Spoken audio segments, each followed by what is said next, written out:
Abay, kung iba lang na stress na, di ba? O halimbawa, ganito. Siyempre, meron kang laban, meron kang kalaban, di ba? Kunwari, nasa panahon kayo nung kopong-kopong, nung panahon ng Old Testament, no? Sige, kinukubkub. Ay, hindi naman natapos ang pagkubkub sa Jerusalem. Hanggang ngayon, trinatry siyang ikubkub.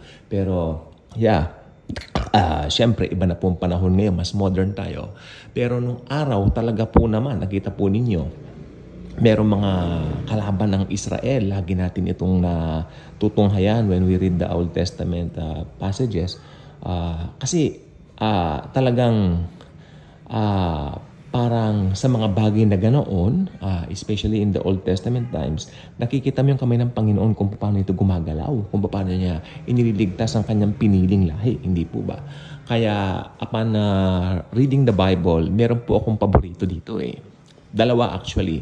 Pero ito po siyempre yung nasa larawan. Alam naman po ninyo kung ano po yan, di ba? Sabi ng Panginoon, makikita po natin, no? Siyempre, ipaparaphrase ko na lang po. Dahil mas gusto ko pong ibigay na yung ubo, yung ubod tuloy. Buod, no? Para at least direct to the point tayo. Wala nang cheche-ureche, kung ano-ano pa. Okay, diretso po tayo. Sabi ng Panginoon kay Joshua, I will give you Jericho. I will give you Jericho.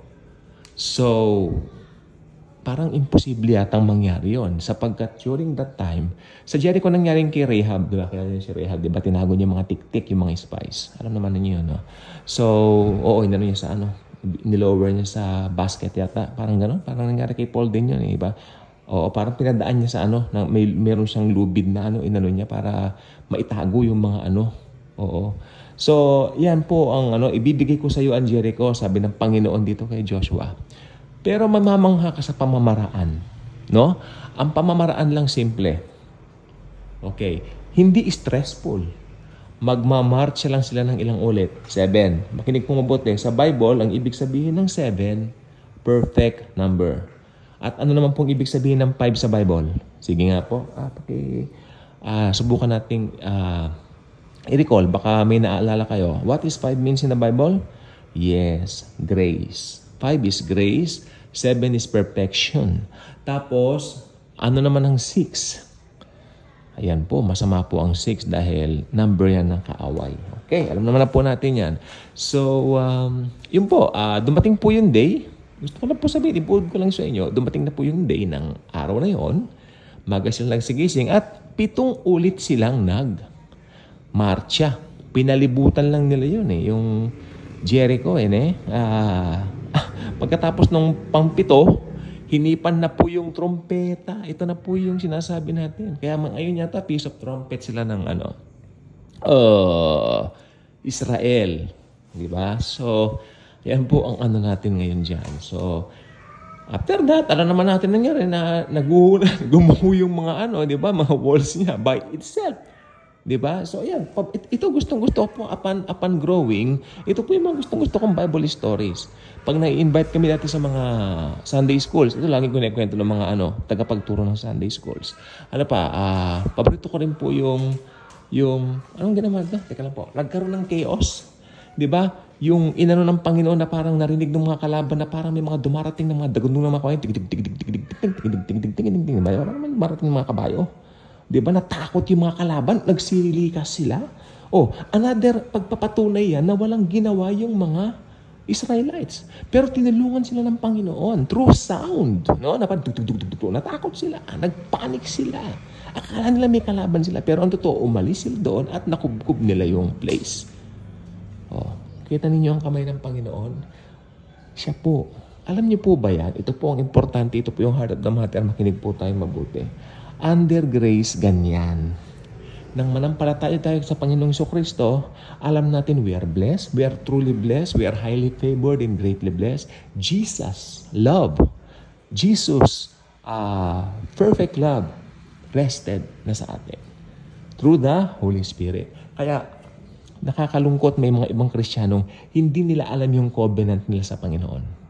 Diba? Alam po ba ninyo, once na born again ka, once na sa Panginoong Jesucristo ka na, alam mo dito sa mundong ito, panalo ka na. Tapos na ang laban sa krus ng Kalbaryo. Di ba? Ano ba ang laban natin ngayon? May laban pa ba? Alam ko wala na. Wala na. It's all about trusting the Lord Jesus Christ, our beloved Lord and Savior, sa bawat araw ng buhay natin. Okay? A Christian life is a life full of life. Ano? A Christian life is a life that is fulfilled. Happy. Hindi boring ang Christianity. Ayan po ang maling in-emphasis ng mga ibang katuruan dahil sabi nila, pagsunod daw kay Jesus, pagpapasa ng cross, hindi nila alam yung pagpapasa ng cross doon, discipleship po yun. It doesn't mean anything about sa buhay Kristiyano. It's about discipleship.